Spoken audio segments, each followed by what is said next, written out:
सहना भवतु सहनौ भुनक्तु सह वीर्यं करवावहै तेजस्विनावधीतमस्तु मा विद्विषावहै ॐ शान्ति शान्ति शान्तिः समस्तजनकल्याणे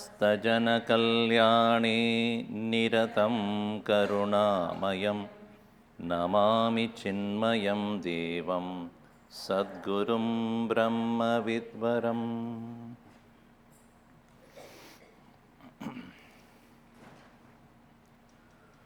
That which is not lost, but that which is yet to be realized, not to be obtained by any other means, must be within our own availability only, yet we are not available to that. Bhagavan, as Swami Tejamanji would say, Bhagavan does not ask about whether you are capability or ability, but your availability. Are you available? Why are we not available? Because our senses are like the horses.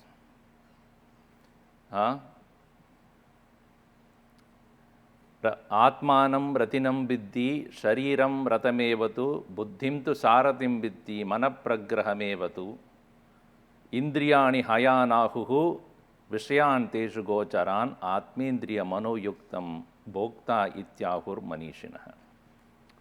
From Kathopanishad only. Just now we saw, we are wondering where is it, Gita? Atma indriya manoyuktam bhokta. Bhokta, the bhoktru, the enjoyer of what we are, nothing but Atma identified with Indriya and Manaha. Manaha and Indriya and Manaha, body here is referred to that.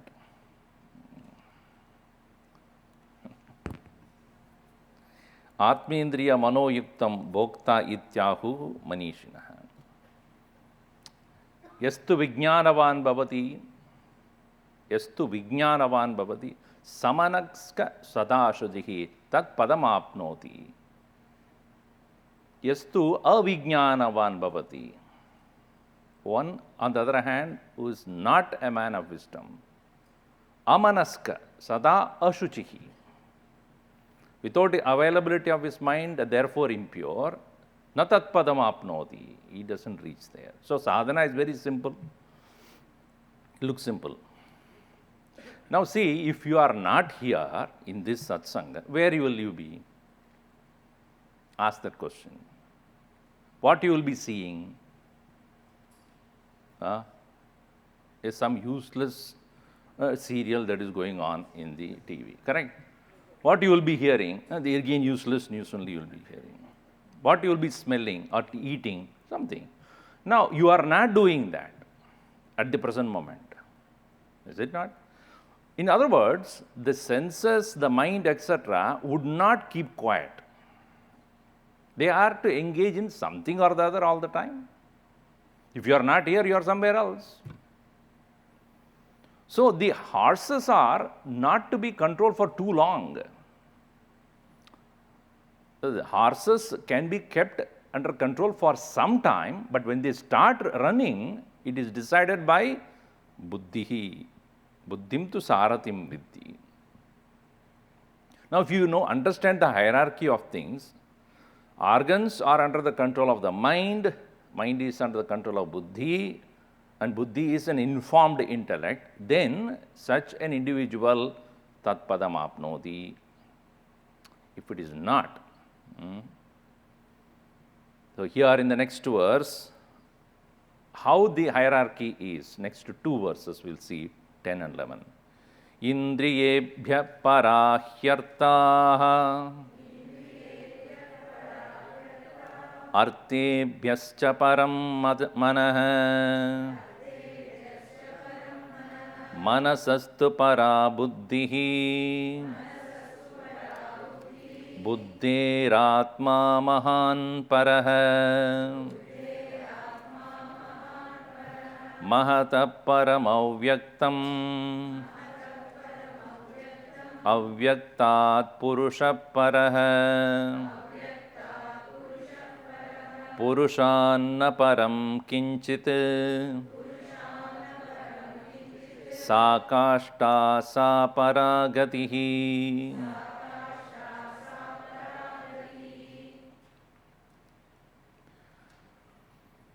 So, this is also taken in Gita. Very clearly, Bhagavan Krishna gives similar hierarchy. Few things have changed there. Indriyani paranyahuhu indriyebhya param manah manasastha parabhatihi yo buddhe buddhehe paradastuta saha यो एवं बुद्धे परम भूत्वा संसभ्यात्मानमात्मना जहिशत्रुम महाबाहो कामरूपम दुरासतम.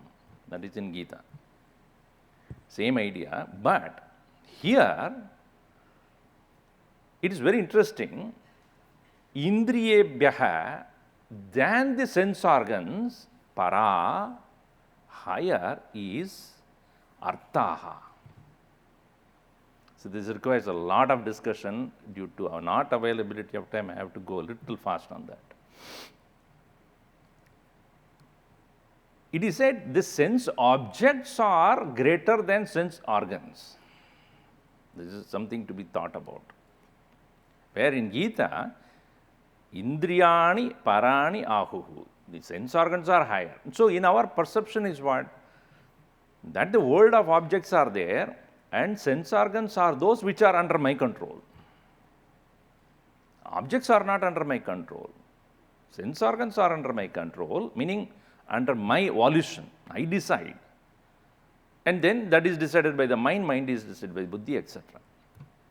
Here, arthaha paraha. We understand the word artha. Let us look at the word artha.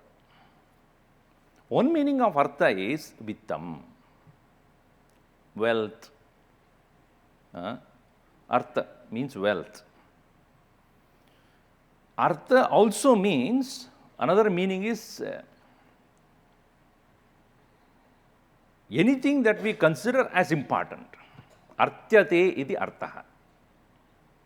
Anything that we seek, desire. Prartyate, you know the word prarthana. Prartyate. And also, anything that moves, that is subject to constant move, is also called artha. Anything that is not subject to any movement is called vyartha. Vyartha. So now you understand, than the sense organs, the objects are higher. Now, if you want to make it a little simple, the world around us, if it is not there, what would be the senses doing? If there are no forms to see at all, what is the function of the eye then? What is the purpose of the artha of the senses? If there are nothing to smell, what is the purpose of the nose? Can the nose even engage or even useful or even needed when it is not, when there are no objects there? This should be understood properly.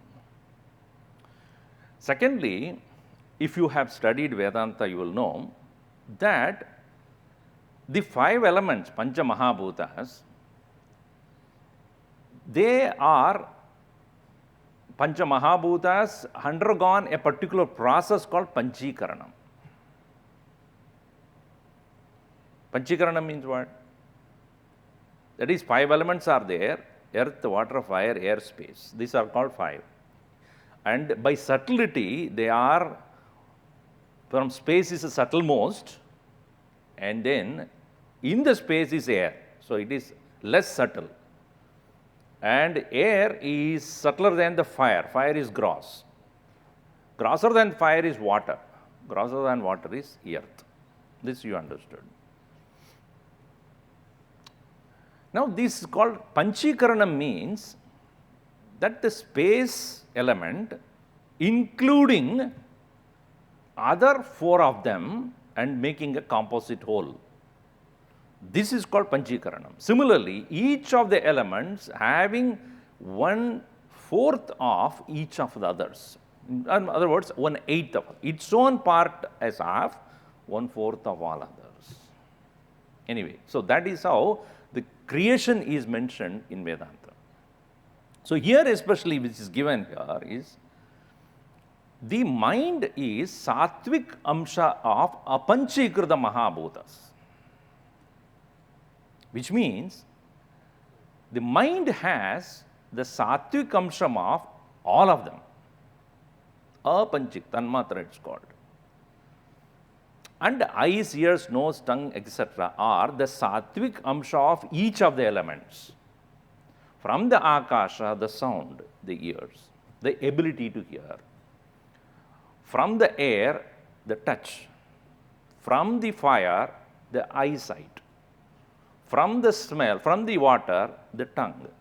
From the smell, from the earth, the smell, nose. So if you take a flower, the flower is a matter. But the flower can have all the 5. But the sense organs can understand only one aspect of it. If I take a flower, I can smell only through the nose. So nose cannot do anything else. Nose can only smell the flower, even though other 4 are present there. I can touch, I can taste, I can hear, I can see. Yet the sense organs are conditioned by what they are made of. They are made of sattvic amsha of, like eyes are made of the sattvic amsha of the fire. Therefore, they can only see. They cannot do another 4. Is it not, therefore, an artha is greater than the senses? Because an object has got greater things in it. But only sense organs can limitedly only approach it. And therefore, eyes have no choice but only see. It cannot do other things, even though it is there. The nose can do only the smell, not anything else, even though it is there. So, indriyebhya parahi arthaha. On the other hand, mind has all the 5 put together. Therefore, mind can do all of them. That's what it does in Swapna. In this dream, it is not using the 5 sense organs, yet it experiences all the 5 within itself. Therefore, mind has more choice than the senses. Therefore, indriyebhya param manah. Mind is, see, when you say paraham or paraha, which means sukshmaha,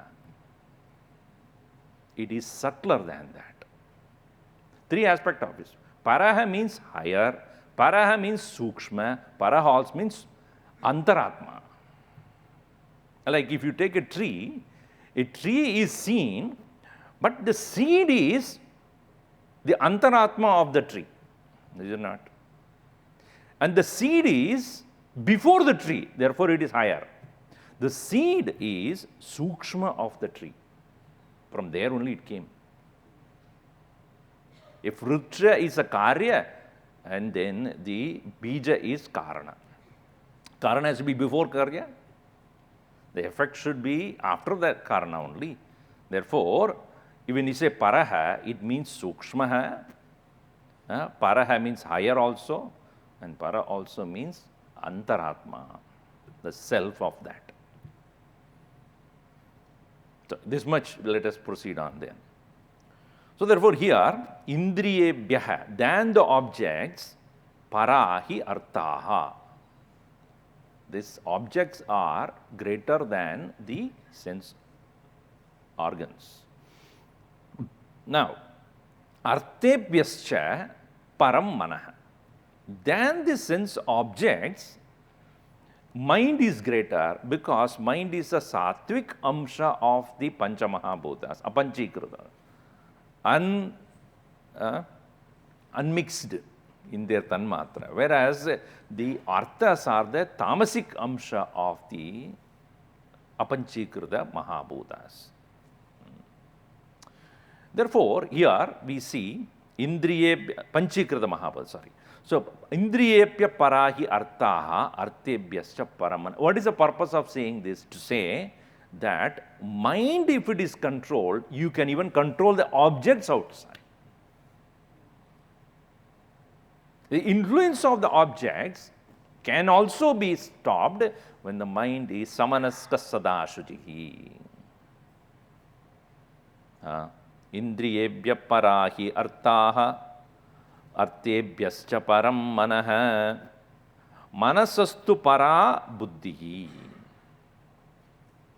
Than the mind, the buddhi is greater, because the nature of the mind is sankalpa vikalpatmakam, uncertain, oscillating, fickle, agitated, disturbed, changing, doubtful, doubtful of itself. It will take one thing and then, am I correct?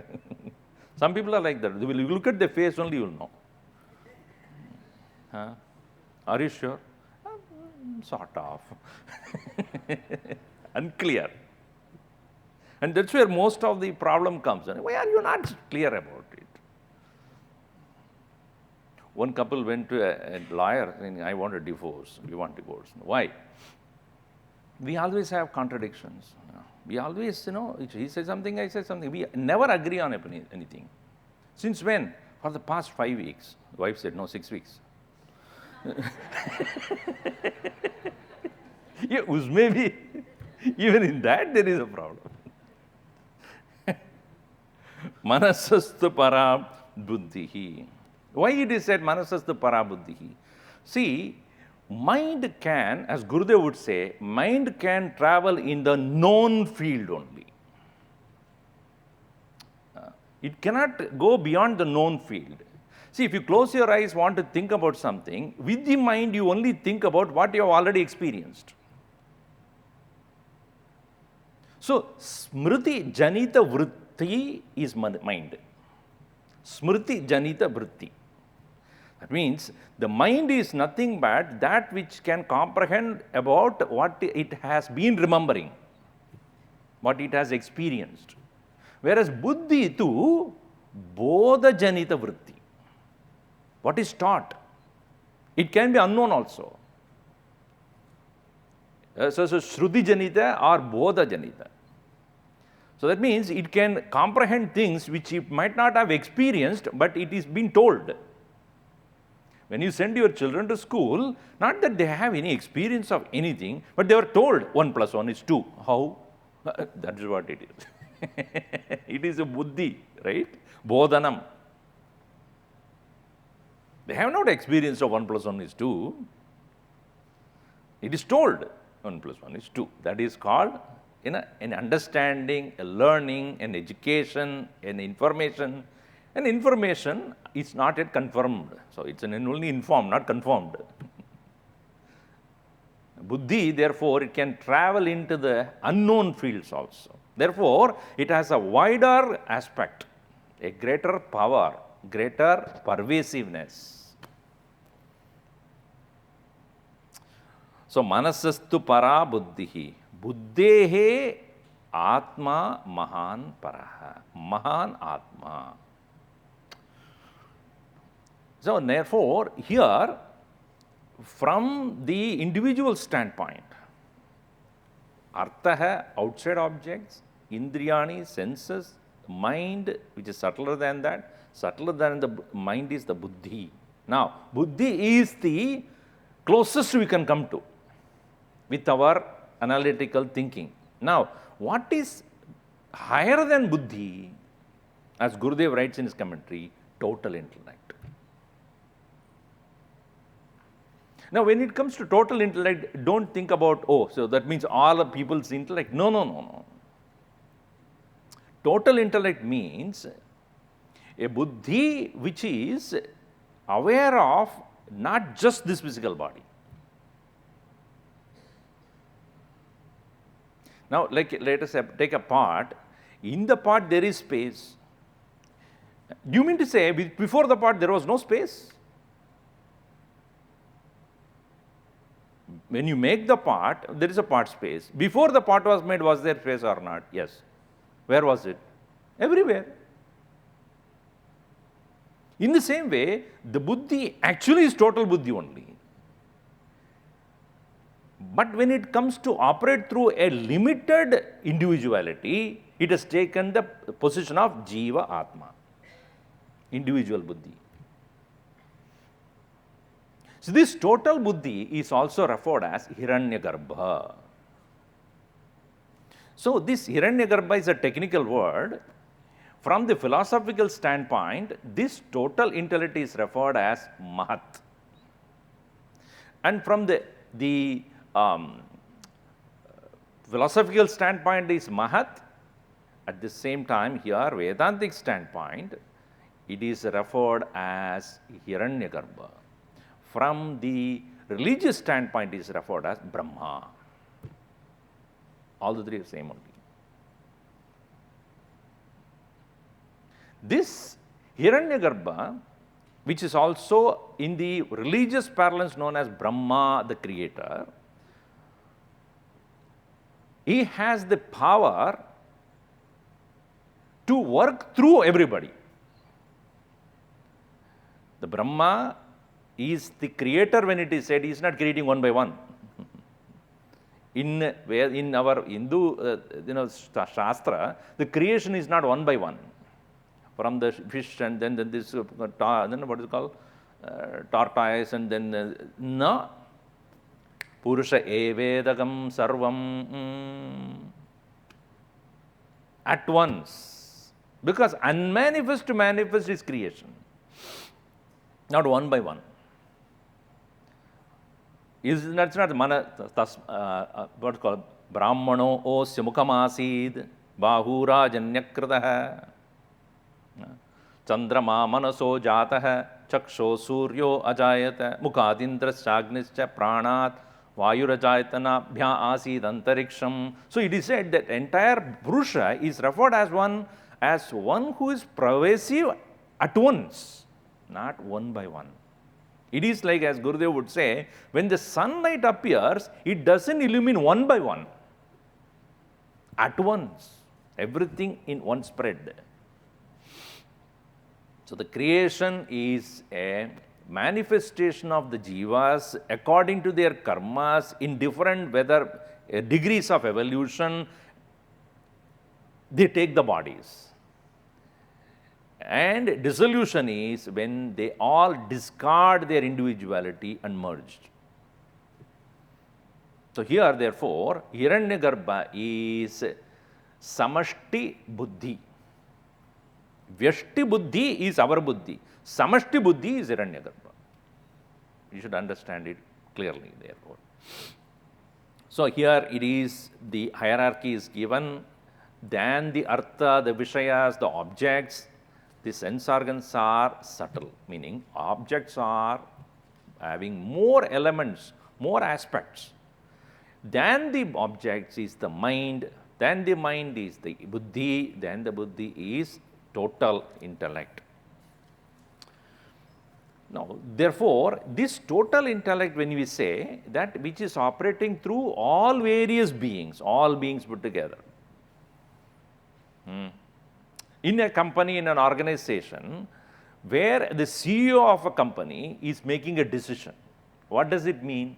Meaning, keeping all people's interest in mind, he proceeds on to take up something, to do something.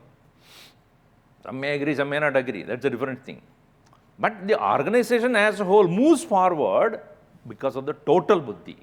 Who selected it? All of us put together only selected. Our interest is vested on that person.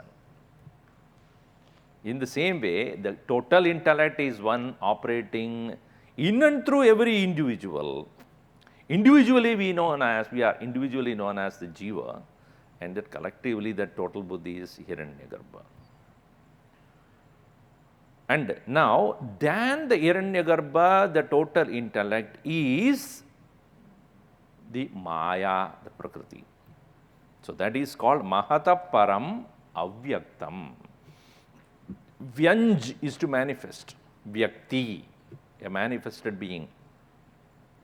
Oh, Vyakti hai na? Hindi mein, Vyakti means what? Somebody who's manifested individual. Avyaktaha means unmanifest. Unmanifest does not mean doesn't exist. You cannot see it. Now you are all sitting there. There is a law already working. What is the law? The law of gravity. Do you see it? Do you? But do you think it is there? Obviously. Otherwise you will be floating around. Now this law, and also if you are driving in a car and then when the red light is put there, you stop. Is it not a law is working through whom? Law is working through whom now? Huh? Police is not there. Red light is, so through the red light the law is working. Is it not true? The red light, what? It's a light, but law is working and therefore the red light is on and everybody is stopping there. Even though nobody is moving. Not in India, but here. Okay. So nobody is moving. So yes, stop. So law is working where then? Avyakta. But the law will not work unless there is a judge. Please make this point clear in your mind. The Maya is the Avyakta Prakriti. Mayam tu Prakritim Vidhi, Mayinam tu Maheshwaram. A law is inert by itself. But the law has to be put into effect by Chaitanyam, a knowledgeable individual. So the law is effective only when there is a judge who will understand and implement that law, and the transgressing which punishment is there. It is not a book. Book doesn't punish you. But the one implements that law. So that is why Ishvara Shakti. Maya Upahita Chaitanyam Ishvara. Avidya Upahita Chaitanyam Jiva. The one who has Maya as his tool is Ishvara. So that Ishvara is Ishvara, the Lord. Lord is Lord only as a karma phala data. And the karma phala datrutvam is the law. Is the Maya. The ability to employ that power in the form of giving the results to those who have done a particular act or failed to do. If I don't stop, then I will be punished. Uncle Sam will come. Why didn't you stop? Why you didn't stop? So that the karma phala data, the law is, it appears like law is the one which is giving the punishment. No, law is not. Because you can complain, no, I didn't do it. Come to the court. Right? You go to the court. And who is there? Book. Book nahi hai. Judge sitting there. What? He says that he didn't go fast. You have any proof that he went? Yes. Then he will show whatever it is. So the one who is implementing that law is impersonal. Understand that. He's impersonal. That's why the eyes are blinded there. I am not saying who it is. I am not interested who did it. I am interested what he did. So Ishvara karma phaladata. So don't keep him as responsible for what is happening. That's why Bhagavan says, Nadadye kasyachit papam, nachaiva sukrutam vibhuhu, ajnanena avrutam jnanam, tena muhyanti jantavaha. I am not the giver according to my whims. I do not give papa and punya to anybody. So Ishvara, when you look at him as the impersonalized form of consciousness whose power is Maya, The Maya being the Avyakta, and the one who wields the Maya is Avyaktat Purushaha Paraha. Then the Avyakta Maya, Purushaha, the one who wields it as the power, is greater, obviously.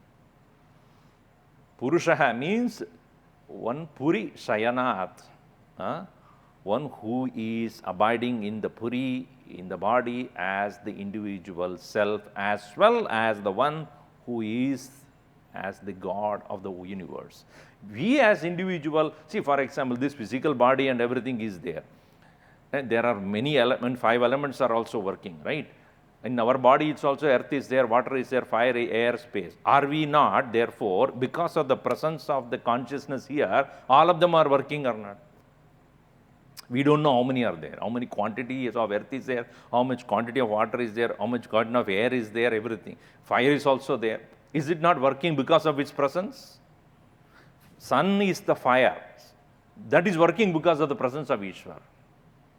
As much as Jiva's presence only, the body is functioning. So even the so-called elements there, just like our body, which is consisting Pancha Mahabhutas, are functioning due to his presence, the external Pancha Mahabhutas are also functioning because of the same presence. So one Mahatma was approached by a person, by a young student, and he asked, who created the whole world? Please be careful when this answer is given. Who created the whole world? The Mahatma said, you. Me? No way. So Mahatma said, okay, we. We? No way. Okay, it is he. If you don't understand, you create. No, I didn't create. Okay, we created. We didn't create. He created. He? Who is he? You.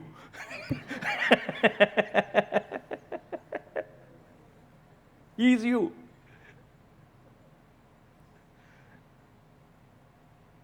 And this will be said in this Upanishad. Etat vai tat. This is what it is. That which you have asked is this.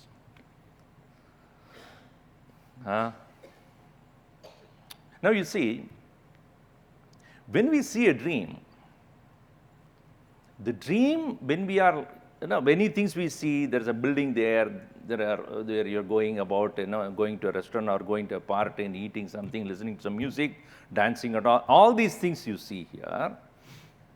And we know in a dream, all these things that are going on inside the dream, you are the creator. Correct?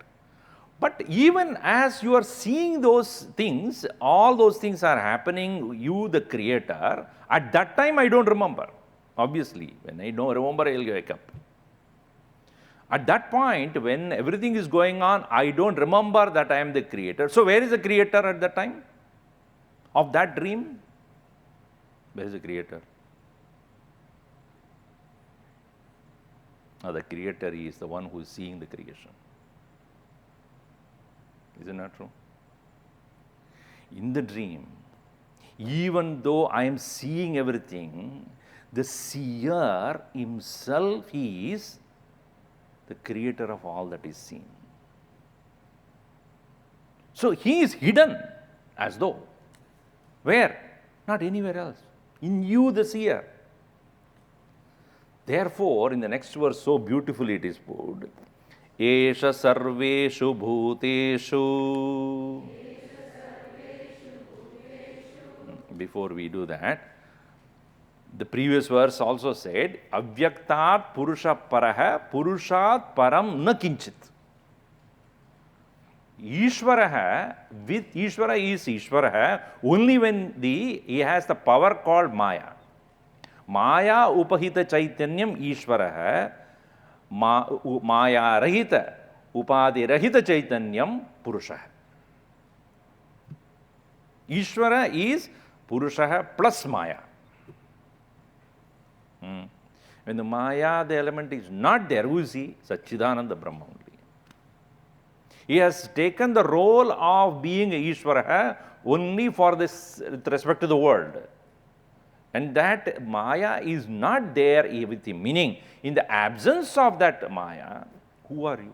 Who is that? In the same way, as much as when we are operating in this world as individual, yes, we are so and so. But when you are in the state of this deep sleep, who are you? Paramatma only. But avidyayam antare, we are under the spell of avidya. That's why he says Maya upahita chaitanyam Ishvaraha Maya vihita. Maya rahita chaitanyam Paramatma eva. Because he has the ability to let go the Maya. Because he chose to take it. See, it is interesting. The thing is, in the case of Ishvara, he chose to take the Maya and use it, as Krishna also, Pragati swam abhashtabhya visrjami punah punaha. I take it on my hand and work.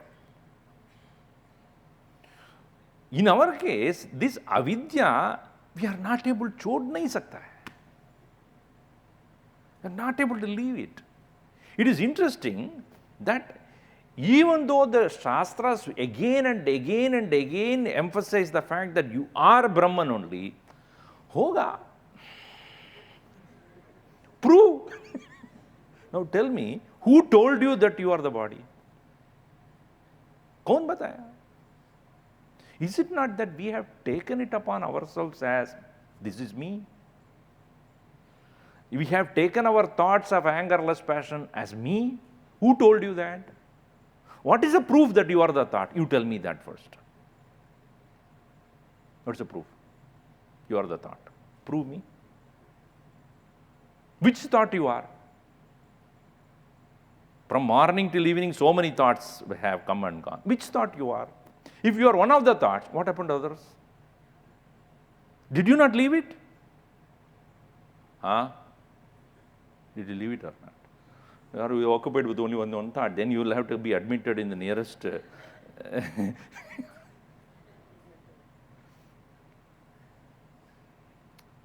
Even when we told, we are not ready to take it. Not told, we are holding on to it. This is called the avidya. This is called illusion. If we know that we chose it, we made a choice of taking this thought, we have the right, the same choice to leave it also. That's what happens in samadhi. Choose and you let it go. I'm not that. Purushat na param kinchit. So therefore, Purushat avyaktaha na param bhavati. Maya is not powerful than him because he is able to leave it. So that means he is greater than that. Purushan na param na kinchit. Sa kashta, that is the ultimate. Kashta means nishta. Sa para gatihi, that is the ultimate goal. Gati also means goal. Gati also means jnanam. Avagatihi ityapi. Avagamanam. Avagacchati. Not adogati, huh? Avagati. Avagati means avagamanam. To know, to become aware, to understand. So therefore, here, the one which is thus to be realized is not something which is out there somewhere for us to catch. It is the one who is the creator of this universe itself is the one who is watching it. Just much. As in the dream, we created it and thinking that it is there, out there, but that out there is created by the same one who is watching it. So where is he hidden? कहाँ चुपके where is he guda hai? Where is he hidden? That's why it is said yesha sarveshu bhuteshu gudotma na prakashate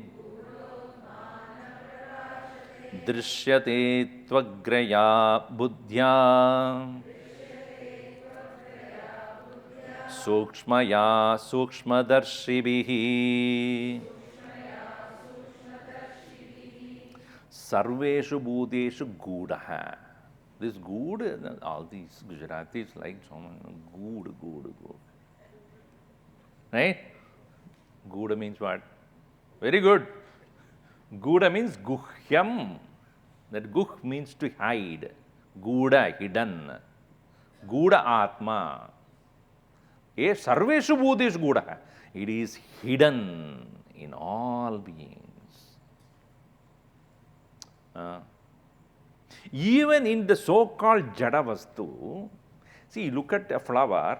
In the flower is a flower because that is live. It has come from what is alive.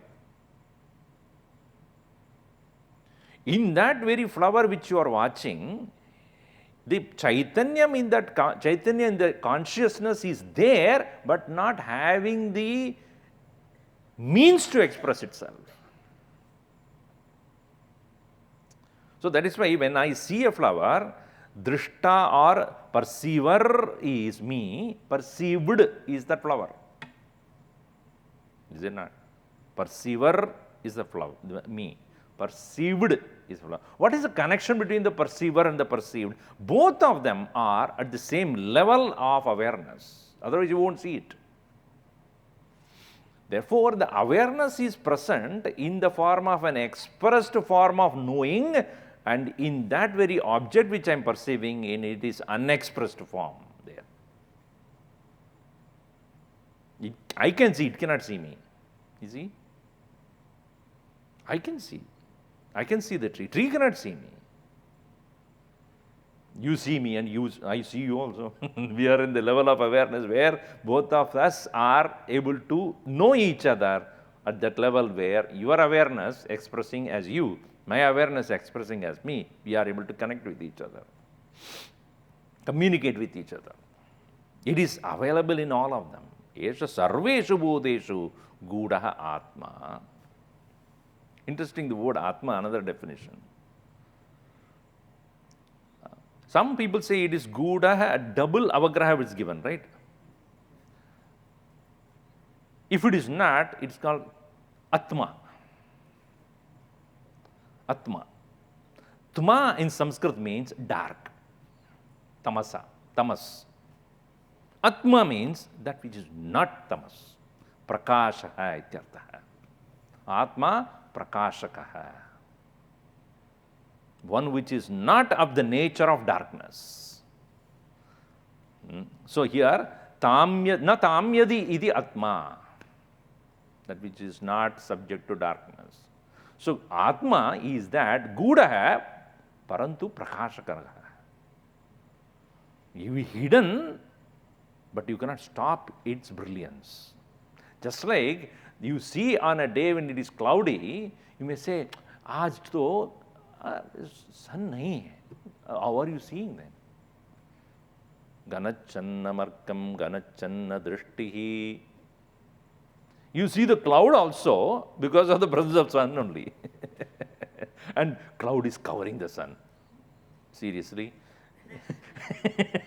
Can it? Cloud is here and sun is thousands of, light years away. Can the sun, which is so bright and brilliant, can ever be covered by the cloud? What is covering? The cloud is not covering the sun, the cloud is covering your eyes. Ganachan namarkam, ganachan drishtihi. It is not the cloud is covering the sun. Similarly, here avidya can never touch the self, but it definitely influences the perceiver who does not have the correct vision. Esha sarveshu bhuteshu atma, but because of that very avidya, na prakashate. Na prakashate, atma na prakashate, you should not take it that way. Atma na prakasha, atma na drishyate. But if it is na prakashate, the next line is drishyate tu agriya buddhya. How can it be? It will be contradictory then. प्रकाश नहीं है तो कब देख सकते हैं? कैसे देख सकते हैं? If it is not illuminating, how do you know? No. गूढ़ः आत्मा गूढ़रूपेण अस्ति अविद्यया अविद्याकारणात् न प्रश्न दृश्यते. It is not seen but drishyate. Tu is given, but it is seen when agriya buddhya, with a sharpened intellect. Sukshmaya agriya buddhya. Sukshma darshibihi. There are three things given here. Sukshma darshibihi, meaning those who are subtle in their vision with their subtlety of the sharpened intellect. Three things. Sukshma darshanam, sukshmata, agra buddhya. Agra means end, the end of it. And that is sukshma, very sharpened. Just like if you want to cut something, if that the knife that is there has never been used, lost its sharpness, you keep on cutting, nothing happens. My dad used to say, he used to be very particular about being sharp. He's alert. Like Gurudev also, don't be, like a dumb. Be alert. You say Vennavati. In Tamil, he will always scold me like that. One can't even cut a butter. You think about it, can't even cut a butter means what? How dull you can be. What do you need to cut a butter, you tell me? You need a very sharp knife. Even you put a hand, you can. But even if that you can't do, how dull-witted you can be. But anything that is to be cut, which needs a fine, sharp edge, that much of sharpness you need in understanding the nature of the hidden self. So therefore, vyavasayatmika buddhi is what is necessary. Well cultivated, sharp intellect. The sharpness is because of the ability to pay attention without any distraction. Our mind is not, the buddhi is wedded to the mind, as Gurudev would say. Blind, what is it called? Unholy wedlock. The mind constantly associated with my body and the senses, which is constantly disturbed. With that disturbed mind, if the intellect is married, kya hoga usko? It is like that, what is that called, her name? Gandhari married to Dhritarashtra. Blindfolded. So the Gandhari is the intellect, but it is blindfolded because it is married to this mind, it is Dhritarashtra. The very word Dhritarashtra means one holds on to the Rashtra. One holds on to this body, that is called Dhritarashtra, blindly. The progenies are what? All these most stupid, most arrogant, Kauravadi. Sukshmaya sukshma darshibihi agraya buddhya. The sharpened intellect. This sharpness is called viveka rupi. It is of the nature of vivek. Clearly seeing what is. Earlier we saw ashariram sharireshu anavasteshvavastitam. That which is ashariram sharireshu anavasteshu avastitam. That which is bodiless in all the bodies, permanent in all the impermanent ones. So one is able to clearly see, as Atmavoda would say, take it out like that of removing the rice out of the husk. Clearly removing that. And it is further subtle than that is removing the water from the milk. Hamsa. So here, how do we go about it? What is the sadhana? So now here, clearly the sadhana is mentioned. Yachet vang manasi prajnah tat yachet jnana atmani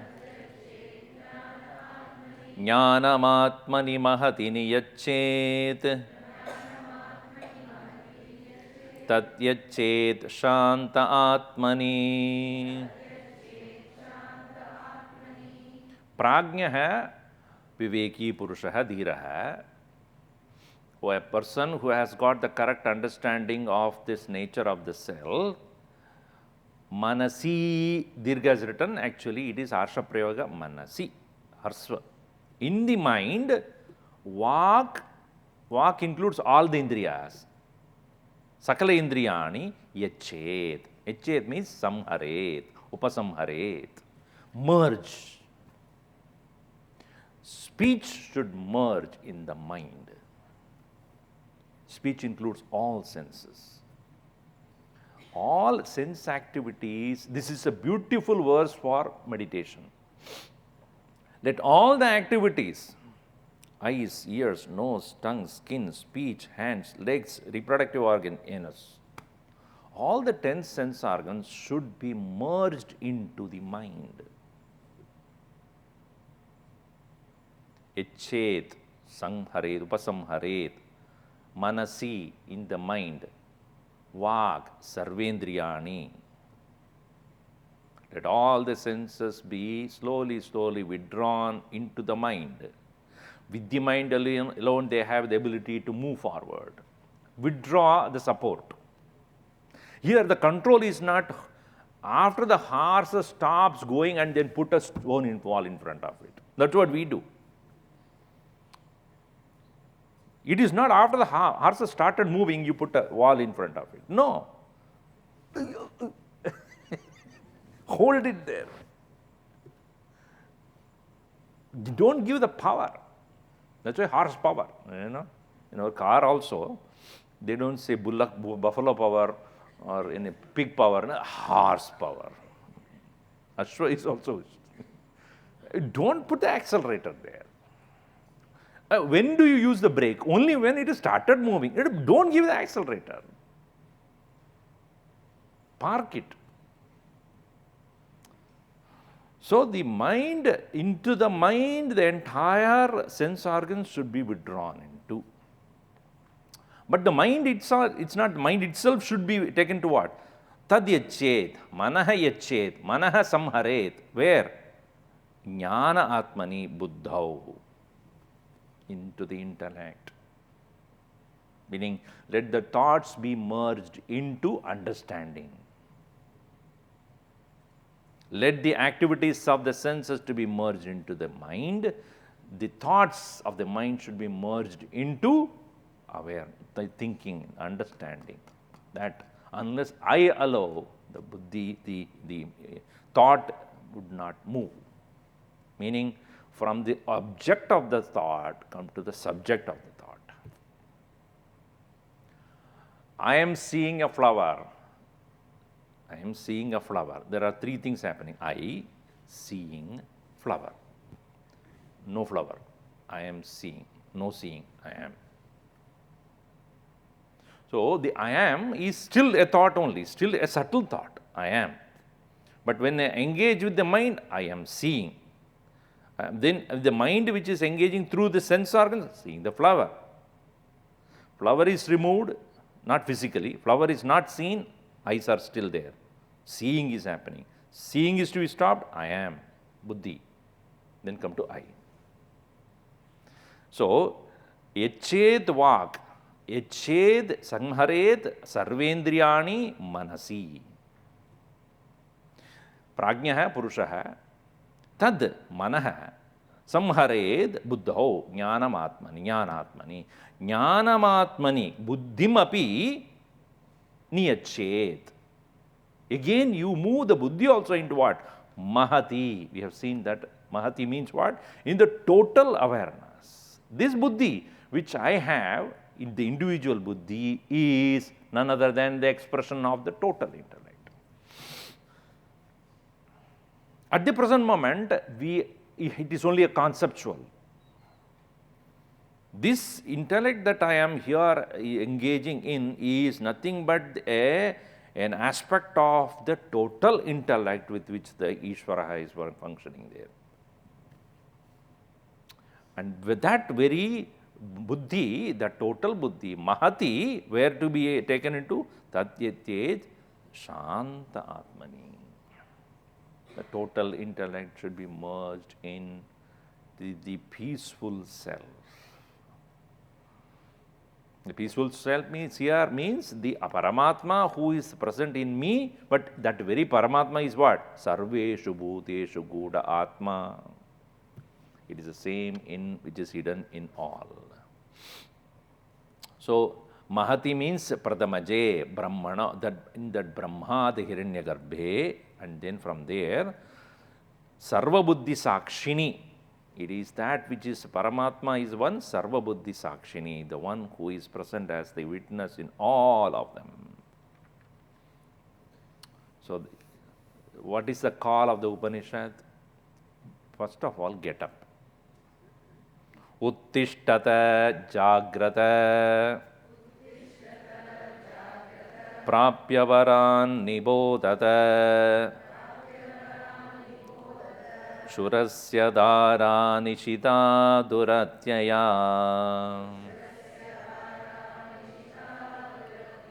Durgam Padastat Kavayo Vadanti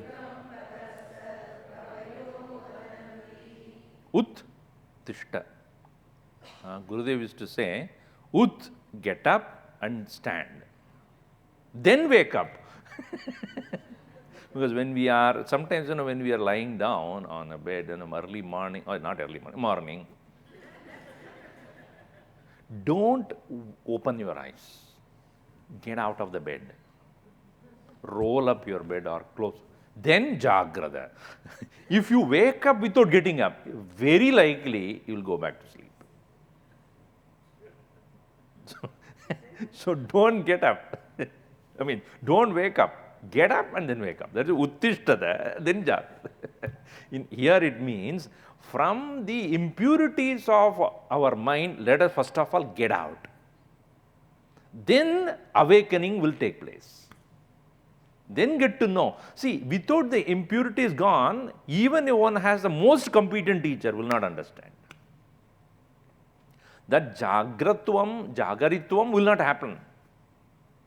That's why he says, having thus taken out, got out of your impurities, become aware of your higher goal. And what do you do with that seeking the higher goal? Varan prapya, acharyan prapya, nibodhada, get to know. Without the acharya paramparat prapta jnanam eva, samskrita jnanam bhavati, purified knowledge. Otherwise, it will be bookish knowledge. Here, varan, earlier also we saw that. Ananya prokte gadiratra nasti. When a competent teacher teaches, you cannot but know it. So here, prapya varan, acharya varan, prapya, nibodhata, come to know, come to realize, get to know it. And why it is so that one has to be alert and vigilant about it? Because this path is like that of walking on a rope, single rope, not rope, edge of a sword. The rope is okay at least. Shurasya dara, shurasya of a sword, dhara, the edge. Nishita, sharpened. Shurasya dhara, the edge of a razor. How sharp it is. You slip, you get cut completely. Duratyaya, dukkena atyayitum shakyate. Only with the great difficulty you can cross. Duratyaya, Durgam padaha, dukkena gacchati gamyate idi durgaha. Durgaha means that which is hard to obtain. Durgam padaha, padaha margaha. Durgam padaha pantanam, here. Tat kavayaha, kavayaha means men of great knowledge, vadanti. They say, kavayaha means kranta darshinaha. Those who have seen far more than what we have seen. Duradarshina, Doordarshan. Duradarshina means those who have farsightedness. They are called Kavaya. The word Kavi means what? Literal meaning is a poet. But in those days, poet means one who has a farsightedness. Not today's poets, I got, he got, you go, we go, we don't go, I want to go, you want to go. They are all, what kind of poetry is that? Poetry means it should make your mind expand to see things from a different perspective altogether. It's called Kavi. He's a poet. But why it is said that it is very hard for us to comprehend that? Because it is beyond atindriya vastu vishayatvat. Ashabdam asparsham arupam avyayam tatarasam nityam agandavachayat anatyanantam mahata param dhruvam nichayatan mrityumukat pramuchyate.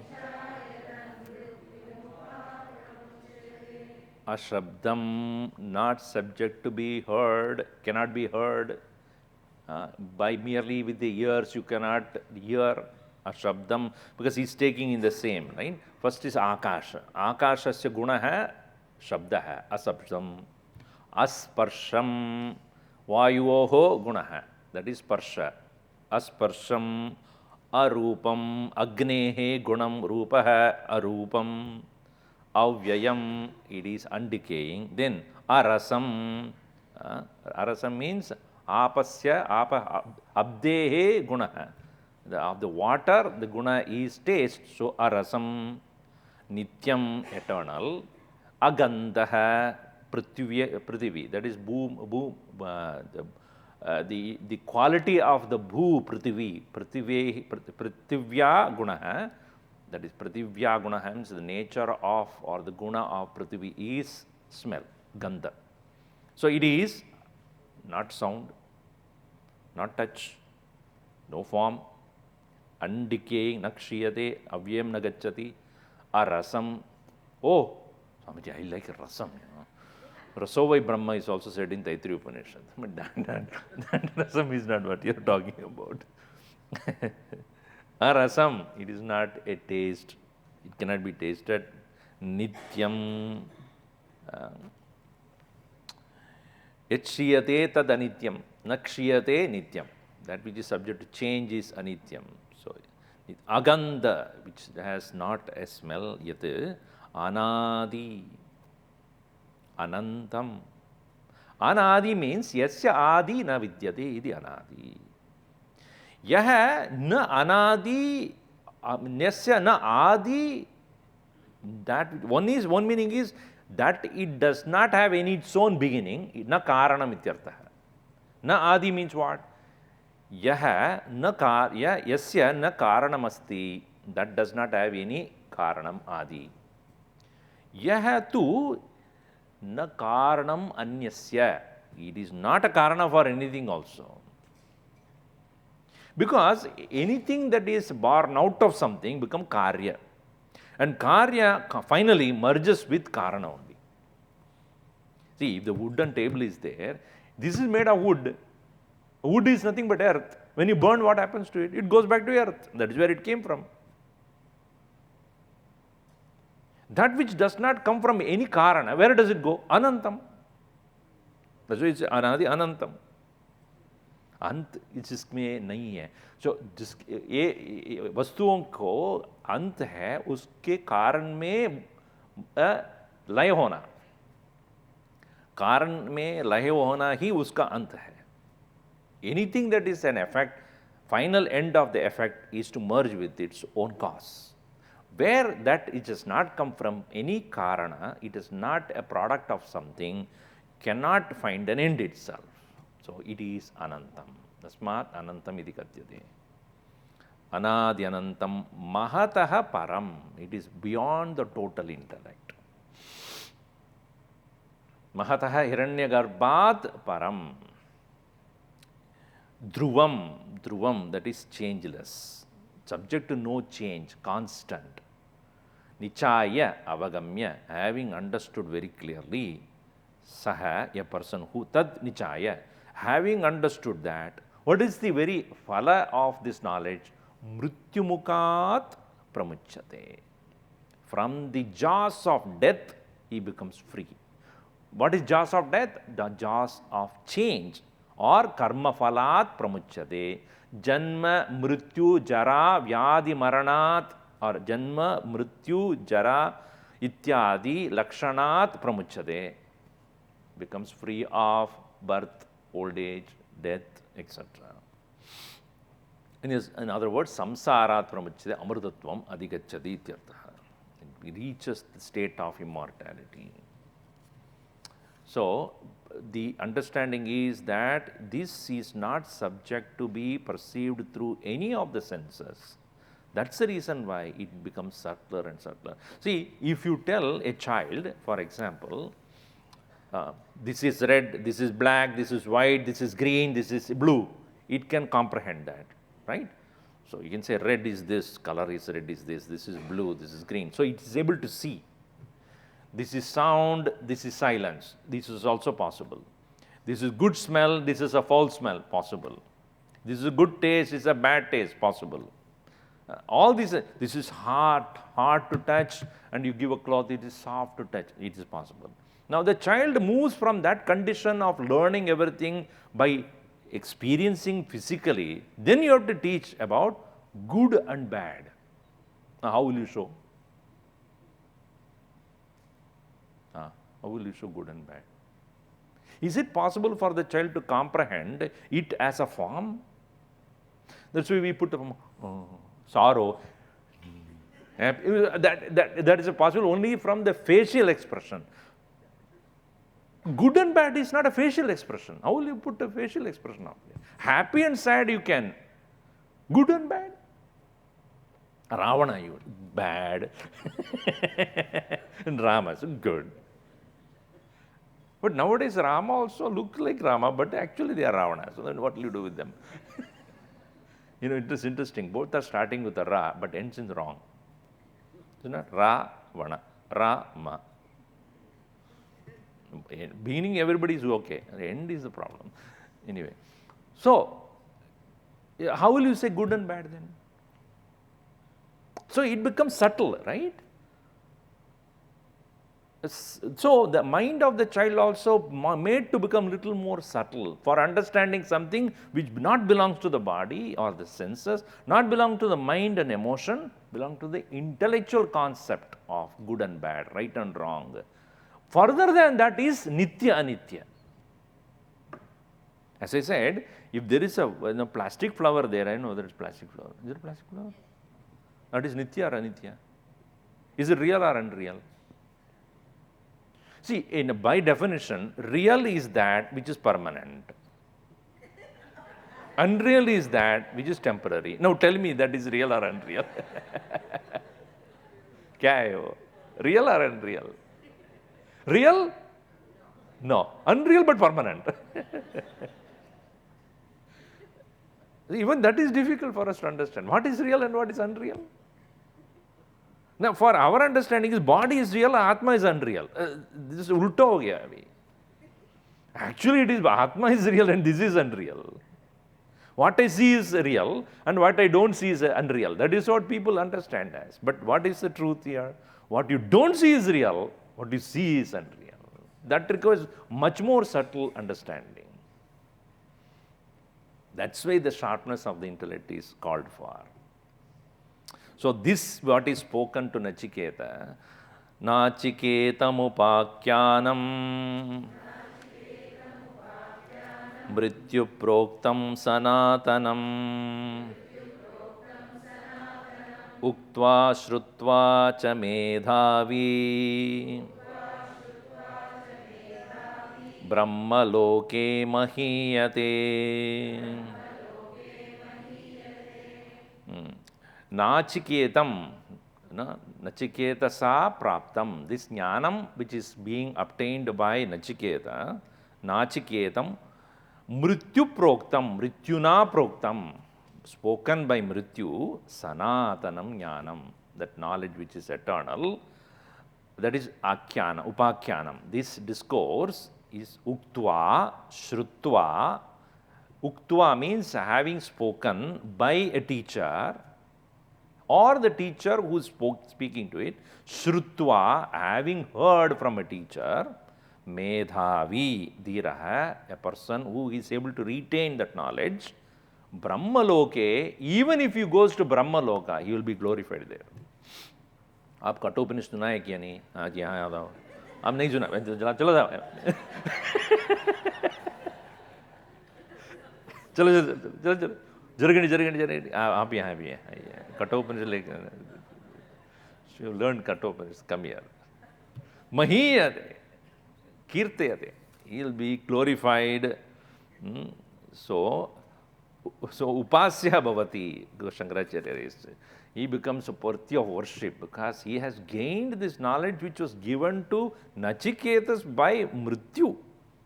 That knowledge is what you have got. Therefore, the last verse in this section is Ya imam paramam guhyam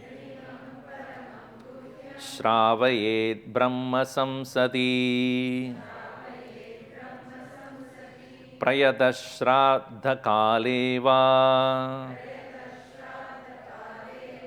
tadanantyaya kalpate tadanantyaya kalpata iti. Yaha, whoever it be, that person, imam paramam guhyam, this paramam guhyam, supremely subtle, hidden, jnanam, gopyam, brahma samsadi shravayet. Even when a person is able to recite these verses in the assembly of Brahmanas, Brahmana does not mean threaded variety. Brahmana means Brahma Jignasu. It's a Brahmana. One who is seeking to know Brahman is Brahman. Prayataha, one Shuchihi Bhutva, being pure, Shraddha Kaleva, even at the time of a Brahmana sitting for, during the Shraddha, Pitru, what you call, Karyam, whatever he is doing. At that time when you recite also, he becomes Kalpate, he becomes Arhati Bhavati, Arhate, for what? Tad anantaya kalpate, anantyaya kalpate. Ananta means ananta phalaya. For a endless result, he becomes fit. Endless result means for immortality, he becomes fit. To become a resider of Brahmaloka, he is become fit. That means even if you just recite it, it is having a greater phala.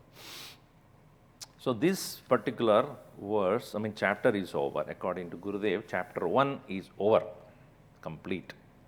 Now we'll just see the beginning of this chapter 2, just to make sure that we began this beautiful idea. This is a very famous verse here. We'll read that. Paranchikani vyadranat swayambhu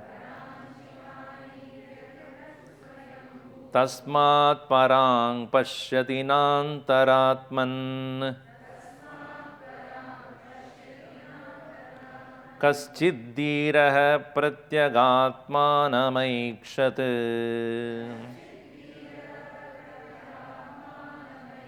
avritta chakshuhu amritatvamichan. Why I am not able to create that subtle, sharp intellect? What is that which is making me not capable of? Is it all of us are capable of creating that subtle and sharp intellect? Yes and no. You have to make a decision. Because here it is said, Swayambhuhu, the creator, Vyatranat. Vyatranat means he has cursed. What? Paranchikani. Paranchi means paragachanti. Kani means here to be understood as apertures, the hole. The sense organs, pancha jnanendriyani, are considered as 5 holes. We are very holy people here. Eyes are holes, ears are holes, nose is hole, mouth is hole. Isn't that? And every part of the body through which the whole place is a hole only. His holiness. So we are this entire body, everything is what meant for what? Parang pashyati.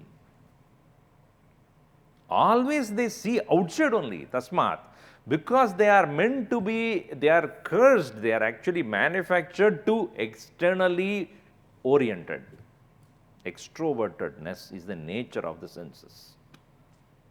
Tasmat parang pashyati. Individual identified with this physical body, therefore, is ever only extrovertedly engaged. Na antaratman. Atmanam na antaratmanam pashyati.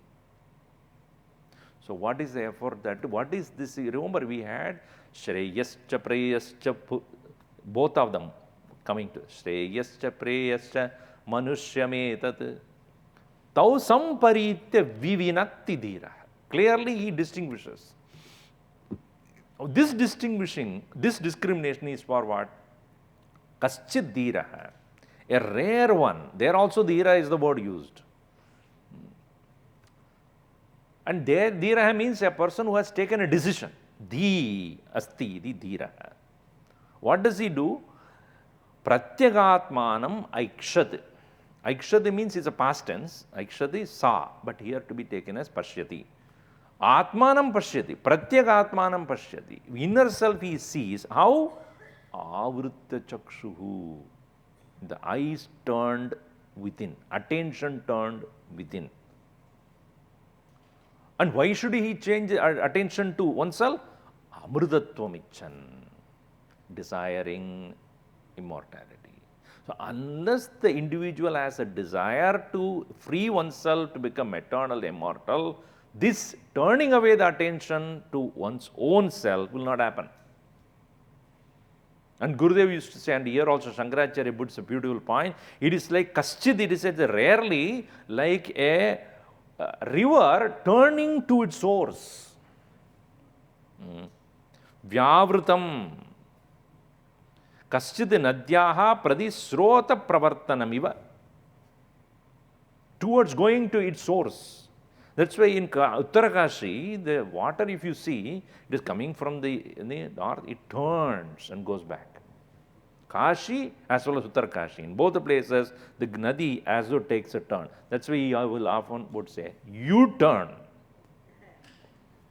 Take a U-turn. Go back to its source. Even Ravana Maharshi, what he said, Manaha, we take it for granted mind, but Manasam tu kim? Margane krite naiva Manasam. मन क्या है? ये प्रश्न आपको करना चाहिए. Taken for granted mind is one thing. What is mind is a question you start asking. So when the mind is questioned, you will find nahi hai wo. Naiva manasam, marga arjava, this is a straight path. So kaschid dhiraha, a very rare one, pratyagatmanam. Pratyak means, see, let me explain to you in the next session on that. When you see something called parag, opposite that is pratyak. Parag, pratyak. What is seen outside is parag. Para, it's outside. When that same thing, when it is turned within, it's called pratyak. So pratyagatma, many said, is that self which is within oneself. Pratyagatmanam aikshat pashyati. When? Avritta chakshuhu. Avritta chakshuhu. We will see more of that in the next session. Pray that we will finish.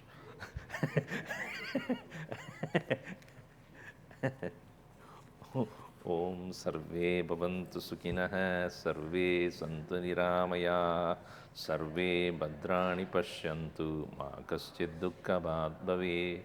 ಓಂ ಶಾಂತಿ ಶಾಂತಿ ಶಾಂತಿ. ಹರಿ ಓಂ ಶ್ರೀ ಗುರುಭ್ಯೋ ನಮಃ. ಹರಿ ಓಂ.